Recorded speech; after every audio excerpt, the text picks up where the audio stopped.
Hey guys, just wanted to give you an update so you didn't think I was just making videos about stuff and not actually doing it. There's the two bad engines and an empty engine stand now. But here's the used engine that I installed. It obviously had very, very low mileage, and or it was rebuilt. I think I mentioned that earlier. Rebuilt not too long ago. A lot of good pieces. Got a new oil pump now. Went ahead and flushed the transmission fluid. It does have a new breather tube. You can order these things tend to crack right here. They'll bust, and then you lose your sensors, your air temperature sensor. And anyway, it's not good. So those are like 16 bucks. I think you paid on Amazon. Did I pay for that? It was dirt cheap, whatever it was. And then always new radiator cap, new thermostat. Make sure you get all your grounds tied back in. It's really not that hard. There's two bolts underneath the battery tray that come in from the bottom. There's actually two studs that go down through the frame. It's 14 millimeter nuts on them from the bottom, and there's usually a plastic cap if it hasn't been messed with. There should be a plastic cap over those two bolts or two studs sticking through. Just pop those caps off and then use a deep well 14 millimeter. Take those two out. There's one of these 17 millimeter on this engine mount. There's one underneath the intake, which is a bear to get to, but if you have a wobble socket, you can come move this wiring harness clip, just pop that off, and you can actually put your extension down through there and get on that engine mount back there. And it looks just like that one, except it's a nut with a stud sticking through the back mount. Then your dog bone, these two bolts, all your wiring, pop the alternator off, bracket off. This here is 14 millimeter there and 12 millimeter on the engine. You got to take that off to do a timing chain on one of these. So if you've ever done one of those, you'll know that that's a little bit of a bear to get to. Two 12 millimeter bolts on the power steering. The bottom one you take completely out, which is the adjustment. The top one you take it loose and slide it out about an inch, and the pump will fall down. Just make sure you unplug the wiring harness. Hard to see, but right there is the harness going down to the power steering. It's a single wire, simple little clip, just pops right off, easy. And yeah, I've still got to figure out why the cooling fans stay on 24/7, because even if you turn the AC off, they stay on. So there's a relay hung or something sensor related. I haven't tackled that yet. Today I replaced the broken door handle inside and out. Still needs one on the other side, on the inside. I'll get to that another day. And then the door, oddly enough, this is funny. You could open the driver's door sometimes while it was shut, and the door locks would be going chick, chick, chick, chick. It was like trying to lock the doors. And I'm probably covering the mic up, sorry about that. But the door locks would continually try to activate. So what happened, since it's a 97, it's very old, those wires, how many times do you think those have bent back and forth, back and forth?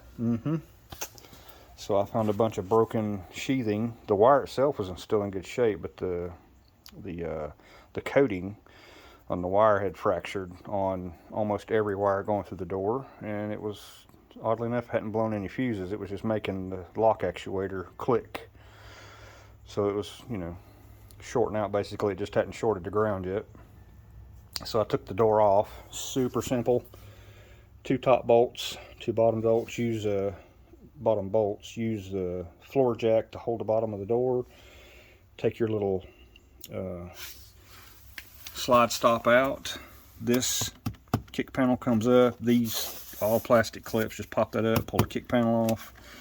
There's two plug-ins just inside here. You pop those off, pull the wiring harness through the door when you take it all loose, lay it up on a table somewhere on something soft so you don't scratch your paint, and fix your wires.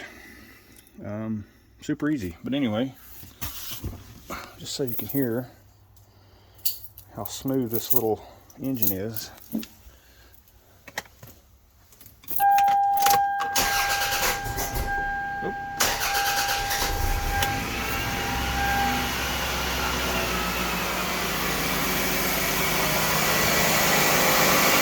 It's cold, so it's idling fast because it's cold, but no rattles whatsoever. I mean, super smooth.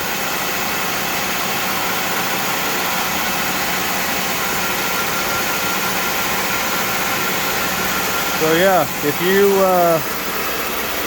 you need a rebuilt 2.2 liter Toyota engine, let me know.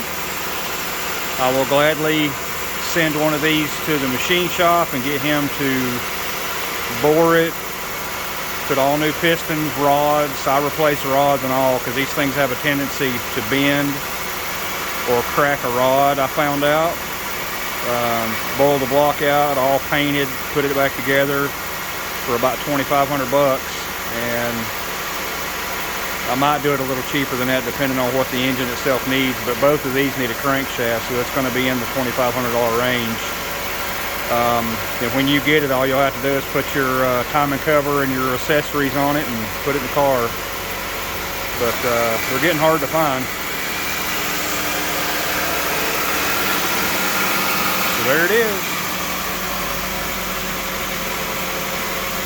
The reason it's idling up and idling back down is because the defroster's on and it's kicking the AC clutches in, and yeah, it still works with 200,000 miles on it. You can hear it starting to idle down. This sensor right here, this is your cold, well, it's the computer sensor that tells the computer how warm the engine is. The one on the inside right there is the actual gauge inside. This is your oil pressure. Of course, that's the O2 sensor. I'm not even sure what the top one is here. I'll have to look it up in my book. I